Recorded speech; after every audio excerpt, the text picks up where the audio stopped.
experta en real estate, que además ha pasado por estos micrófonos y por esta pantalla en numerosas ocasiones, y es un gusto contar con ella al otro lado. Beatriz, ¿qué tal? Muy buenas noches, ¿cómo estás? Hola, muy buenas noches, encantada de estar con vosotros. Decía yo no sé si hay un cambio de tendencia. Estamos viendo cómo sube el alquiler y mucho en Berlín, cómo lo hace en Múnich. Quizá hay ciudades que lo tienen más controlado, te preguntaré también, ¿no? En Viena hay un control diferente, hay modelos distintos a seguir, pero hay como una generalidad de que está cambiando el panorama, de que el personal está pasando a no comprarse la casa, en particular en las ciudades, hablo en los centros de esas ciudades que quizás son puntos neurálgicos del viejo continente. ¿Esto es así? ¿Está habiendo un cambio de modelo? ¿Y crees que obedece a estas subidas de tipos, Bea?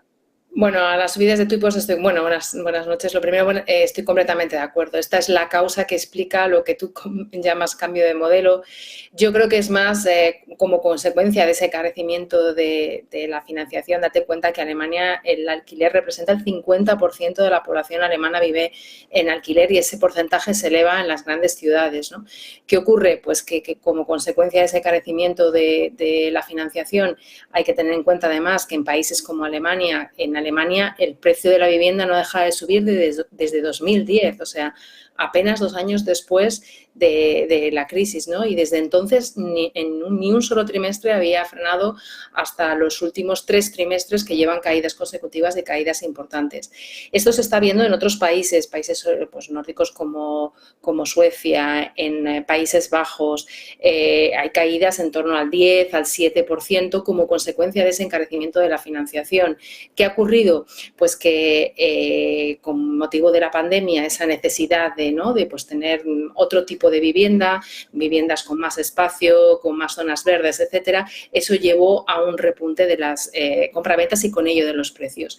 En algunos de estos países, además, eso provocó pues, que muchas familias se endeudaran por encima de sus posibilidades porque el precio del dinero pues estaba a coste cero.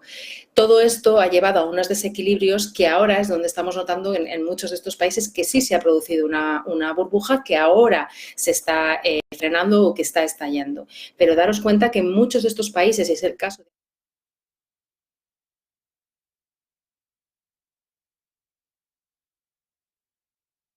estos países siga habiendo ajustes, sobre todo si continúa ese encarecimiento de la financiación.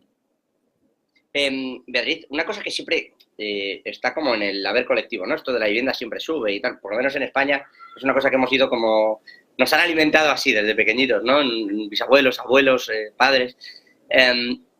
Los precios hasta el momento, por ejemplo, de la crisis de deuda fueron unos en España y desde entonces ha costado mucho que se recuperen los precios hasta ese punto. Hay algunos lugares de España que no han recuperado nunca ese precio antes de la crisis de deuda. Muchos, de hecho. Las grandes ciudades sí, pero muchos lugares no. La percepción en Europa parece distinta, como que la gente se reajusta de verdad sin esa especulación y es verdadera necesidad o verdadero poder adquisitivo el que hace que cambien los ciclos. No sé si esto hay esa diferencia clara, pero le quería preguntar si eso se está produciendo así. Y dos, me dices, se están reajustando los precios en Berlín, pero no están como antes de la pandemia. Ya, ¿en qué punto lo van a estar? ¿Y cree que va a haber esos precios prohibitivos, por ejemplo, para vivir, como ocurre en el centro de París o de Londres, que es evidente que... No digo que uno tenga que comprar la vivienda, pero se ha hecho imposible. O sea, comprarse un piso en el centro de Londres o en el centro de París es una cuestión al alcance de pocos. ¿Va a ocurrir lo mismo en otras grandes capitales? ¿Lo vamos a ver en Madrid? Bueno, yo creo que esto ya está ocurriendo, ¿no? Que comprarse un piso o incluso alquilar un piso en el centro de Madrid o Barcelona es algo que está fuera del alcance del grueso de la población. Y lo que ocurre es que precisamente todavía desde el punto de vista del precio, plazas como Madrid o Barcelona siguen teniendo un precio al metro cuadrado mucho más interesante para inversores extranjeros que un París donde el precio está a 10.000 metros cuadrados, que comparado con los 4.000 euros de Madrid, pues hay todavía una diferencia muy importante. Y esto explica, ¿no? Pues que ciudades como Madrid en determinadas zonas, pese a su precio tan elevado, pues es muy atractivo para grandes familias latinoamericanas. Me preguntabas también por España, ¿no? Que si este ajuste se va a producir. Entiendo que esta es tu pregunta. ¿Es así, Sí, no? bueno, primero si ese ajuste, me refiero a esa huida especulativa, si se va a producir o no, porque es verdad que en su momento especulaba todo el mundo y ahora solo especula el que tiene dinero. que no Bueno, suele ser aquí hay un dato muy interesante y es que el precio de la vivienda en España, según datos del INE, entre 1999 y 2007 creció un 12,3%. Entre 2014, que es cuando empieza a repuntar después de esas fuertes caídas que vimos como consecuencia de la crisis de 2008, hasta 2022, que es ha sido un año de récords, es el año en el que más compraventas, más hipotecas se han constituido después de los últimos 17 años. Bueno, pues entre 2014 y 2022 el precio de la vivienda ha crecido un 2,3%. O sea, fijaros qué diferencia entre el 12,3% y el 2,3%. Esto explica, yo creo que ese ajuste como consecuencia de la financiación, del encarecimiento de la financiación se va a traer también, va a ocurrir en España, pero en mucha menor medida lo que estábamos comentando a otros países nórdicos o como hablábamos de Alemania, de Noruega, etcétera, etcétera. ¿Por qué? Porque aquí el precio no ha crecido de forma tan fuerte en los últimos años y porque la concesión de hipotecas ha sido muy, no quiero decir mínima, pero no tiene nada que ver con los millones de hipotecas que se concedían en el año 2007 o 2008, ¿no? El récord está, si no recuerdo mal, en 2021 estaba en torno a 400.000 hipotecas frente al millón y pico del año 2008. Entonces, esto lo que lleva es a decir que el sector ha tenido un comportamiento más moderado, si bien es verdad que evidentemente ese efecto de la pandemia nosotros también lo hemos vivido y ha provocado ese año boom, ¿no?, de 2022 con casi 700.000 operaciones de compra-venta.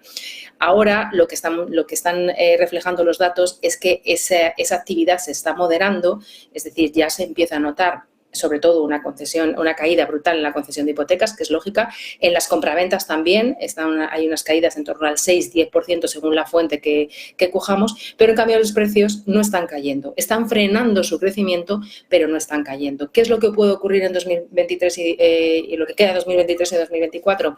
Pues que esos ajustes tan fuertes que estamos viendo en Europa en cierto modo se van a producir aquí, pero en mucha menor medida. La vivienda de obra nueva no va a bajar porque todavía hay demanda y la oferta es muy escasa y hay una demanda, pues lo explicaba muy bien el Banco de España, ¿no?, en su último informe decía, pese a que hay muchos efectos que deberían llevar a ese precio a la baja, la falta de oferta contrarresta esas caídas, ¿no? Y es un perfil de comprador solvente que o bien no necesita de financiación o bien tiene patrimonio y no necesita tanta financiación. Y en cambio en el mercado de segunda mano, según las zonas, ahí sí que podremos ver ciertos ajustes, pero que irán por barrios o por municipios. Otras dos cosas entonces. Uno, ¿cree que con el cambio de la política del Banco Central Europeo, le hablo en año y medio o cuando sea que cambie, que yo no quiero entrar ahora como experto analista en esto, pero si cambia esa política, ¿cambiará esta tendencia?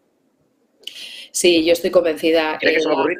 Sí, la financiación es clave para la evolución del sector y, como usted comentaba, yo creo que si el BCE pues frena esas subidas de tipos, vamos a notar una cierta mejora. Pero todavía esto es una incógnita y hay otro elemento que a mí me preocupa también mucho, que creo que puede afectar mucho la demanda, y son los ajustes fiscales que nos pueda imponer Europa de cara a ese elevado endeudamiento en España. Eso sí que puede tener un traslado muy importante a la demanda de vivienda en nuestro país, a la demanda del particular, y a lo mejor ahí estaríamos hablando también de otro escenario. Todavía hay muchos elementos que son una incógnita.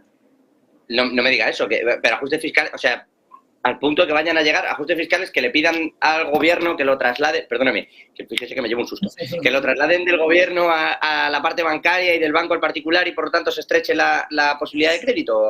Si nos empiezan a subir más impuestos, hay menos empleo, etcétera, etcétera, es decir, la economía se contrae. Ya. Ahora un elemento fundamental es que la economía española está resistiendo pese a la crisis y el sector inmobiliario está siendo resiliente, está moderando su actividad, pero no se está derrumbando como sí pasó en 2008. Llevamos 8 subidas de tipos de interés, y pese a ello hay muchas familias que van a sufrir, pero pese a ello el sector sigue teniendo actividad. Luego, yo creo que... claro, bueno, y la que nos queda, por eso digo que... Mínimo la de julio de la semana que viene. O sea que... Entonces, en función de esa política monetaria del BCE y en función de la política fiscal y sobre todo los ajustes fiscales que nos exija Europa, esto va a tener va a ser un elemento clave para la evolución del mercado inmobiliario. este asunto que vemos en Londres y en París particularmente, pero que parece estarse extendiendo, por ejemplo, a Berlín, de que de pronto sea imposible comprarse nada porque la cosa se ha ido por encima del 1.000.000 y pico, busques la casa que busques, ¿va a ocurrir en Madrid o no lo ves? Le digo Madrid porque me parece paradigmático en cuanto a la inversión y cómo se produce. Al final, casi 7,5, 8 euros de cada 10 que entran en España van a Madrid. Sí, y además Madrid está teniendo un posicionamiento internacional muy interesante, que esto también explica que atraiga mucha inversión de fuera y evidentemente esto lleva a los precios al alza en determinadas zonas.